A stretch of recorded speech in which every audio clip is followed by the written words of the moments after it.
প্ৰথমে হানিখুচি হত্যা, তাৰ পাছত কৰিলে মুণ্ড ছেদ আৰু শেষত জ্বলাই দিয়া হ'ল শৰীৰ। এতিয়াও বিচাৰি পোৱা নাই মুণ্ড।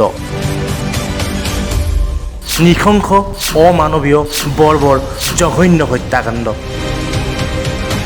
ৰাজ্য জোকাৰি যোৱা এক বৰ্বৰ হত্যাকাণ্ড। কিনকিনীয়া বৰষুণ, এডৰা অটব্য জংঘল, পথাৰৰ দাঁতিৰ ঘন অৰণ্যত প্ৰথমে হত্যা, পিছত ছেদ কৰিলে মুণ্ড আৰু তাৰপিছত জ্বলাই দিলে মৃতদেহ।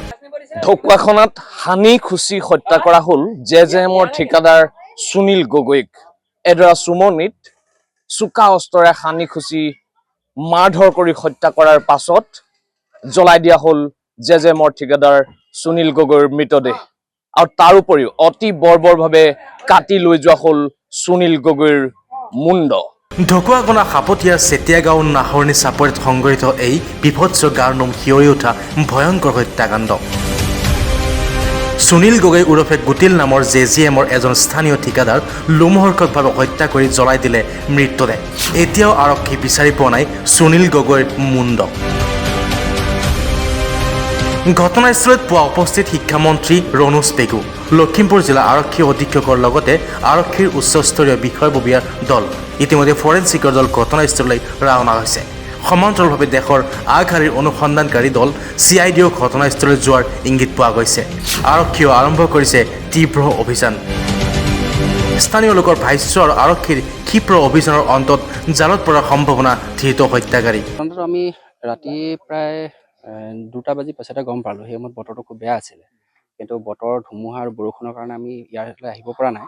ৰাতিপুৱা সময়ত আমি আহিছিলোঁ, আহি ইয়াত ঠাইলৈ আহিছিলোঁ। ঠাইত অহাৰ পাছত দেখিছিলোঁ যে তাত জ্বলি অৱস্থা নাই। তাৰপৰা ভয়ংকৰ দৃশ্য, যিটো দৃশ্য মানে সাধাৰণ মানুহে চাব নোৱাৰা এটা দৃশ্য। তাৰপৰা বিশেষ আপোনালোকে আহি প্ৰত্যক্ষ কৰিছিলোঁ। আমি আহি প্ৰত্যক্ষ কৰিলোঁ যে এটা চাব নোৱাৰা এটা ভয়ংকৰ দৃশ্য, যিটো দৃশ্য সৰু ল'ৰা ছোৱালী বা অলপ কম সাহস থকা মানুহৰ কাৰণে অলপ দিগদাৰী হয়। এনেধৰণে জ্বলি গৈছিল। আৰু তাত কিন্তু যিটো মুণ্ড আছিল, মাথাটো কিন্তু জ্বলি থকা অৱস্থাত নাছিল। অকল যিডোখৰ জ্বলিছিলে সৰু এটা টুকুৰা, অলপমান মানে মাংসপিণ্ড আৰু কেইডালমান হাড়হে আছিলে। তাত বাৰু বিশেষ একো বস্তু নাই। আপোনালোকে আহি পাওঁতেও মানে মুণ্ডটো আমি পাওঁতে মুণ্ড নাই, তাত এখন দা পৰি আছিলে আৰু এটা টৰ্চ লাইট পৰি আছে।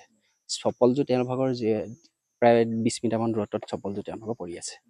আপোনালোকে গাঁওবাসী হিচাপে বা চুবুৰীয়া হিচাপে বা এজন সচেতন নাগৰিক হিচাপে এনেকুৱা ধৰণৰ নিৰ্মম ঘটনাৰ কি ক'ব খুজিব? এই মুহূৰ্তত আপোনাৰ মনলৈ কি আহিছে? এনেকুৱা ঘটনা আগে পিছে আমি দেখাও নাই, শুনাও নাই। এইবোৰ অঞ্চলত যে এনেকুৱা এটা ঘটনা ঘটিছে, ই এটা বহুত ডাঙৰ বাৰ্তা প্ৰেৰণ কৰিছে সমাজলৈ। কাৰণ কেলৈ ই ডাঙৰ বিৰূপ প্ৰভাৱ পৰিব সমাজৰ ল'ৰা ছোৱালীবিলাক, যিবিলাক উঠি অহা ল'ৰা ছোৱালী নিৰাপত্তাহীনতাত ভুগিব। আমি যিহেতু সামাজিক হিচাপে জীয়াই আছোঁ, আমাৰ গাঁওখনত আমি আছোঁ।